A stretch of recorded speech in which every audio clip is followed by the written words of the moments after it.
Hello दोस्तों, देखिए percentage का बहुत ही प्यारा सवाल है और सवाल को हम लोग बिल्कुल भी जल्दी नहीं करेंगे, पूरा समझ समझ के करेंगे। ठीक है ना। जिससे एक बार समझ ले तो हमको दोबारा फिर पढ़ना ना पड़े। ठीक है ना। देखो बहुत ही बढ़िया सवाल है परसेंटेज का। ए की आय बी की आय से 80% आपकी अधिक है। ठीक है ना। तो 80% का फ्रैक्शन पहले आप लिखिए। ठीक है ना। जैसे आप एग्जाम में क्या करना है, पहले 80% को आप लिख लीजिए फ्रैक्शन। तो ये क्या हो जाएगा आपका 20 चौको 80 और 20 पंचे आपका 100। ठीक है ना।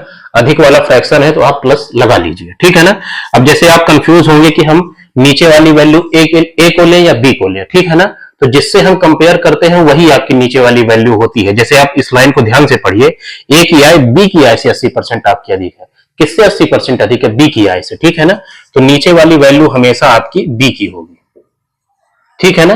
और ए की वैल्यू उससे आपकी अधिक होगी, तो यहां से आप ए और बी का रेशियो आसानी से लिख सकते हैं। ठीक है ना। अगर बी की वैल्यू 5 है तो ए की वैल्यू उससे आपकी 4 अधिक है, तो 5 4 आपकी 9 हो गई।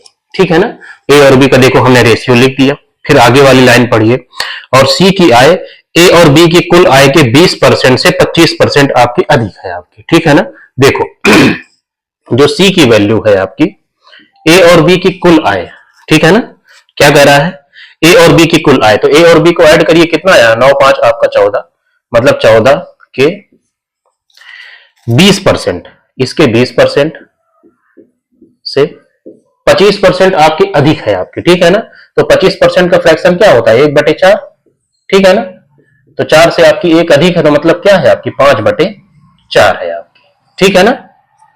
अब इसको आप सॉल्व कर लीजिए। ठीक है ना। तो ये देखो क्या हो गया आपका, ये 14 हो गया, 20% क्या होगा 1/5, और ये गुणे में हो गया 5/4।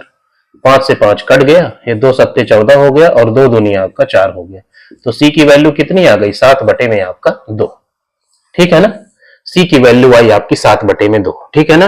अब एबीसी का रेशियो हम साथ में लिख सकते हैं, सबकी वैल्यू हमें पता है। ठीक है ना। ए हो गया, बी हो गया और सी हो गया। ठीक है ना। ए की वैल्यू आपकी 9 है, बी की वैल्यू 5 है, और सी की वैल्यू आपकी 7/में आपकी 2 है। ठीक है ना।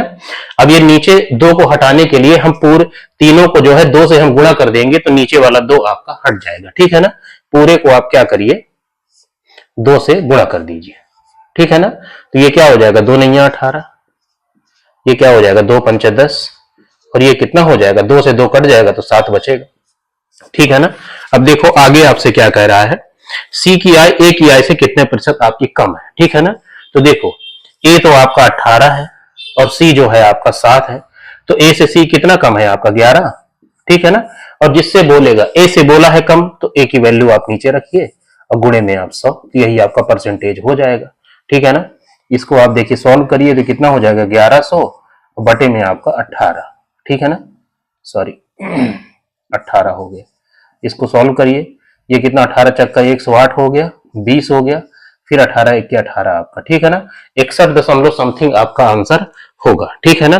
तो देखो 61.1 केवल बी पार्ट में है, तो बी पार्ट आपका आंसर हो जाएगा। ठीक है ना। तो बी पार्ट आपका आंसर हो जाएगा। ठीक है ना। तो इसी तरह हम लोग एक एक सवाल को ऐसे डिस्कस करके प्यार से करेंगे। ठीक है ना। जल्दीबाजी में जीवन में कुछ भी रखा नहीं है। ठीक है।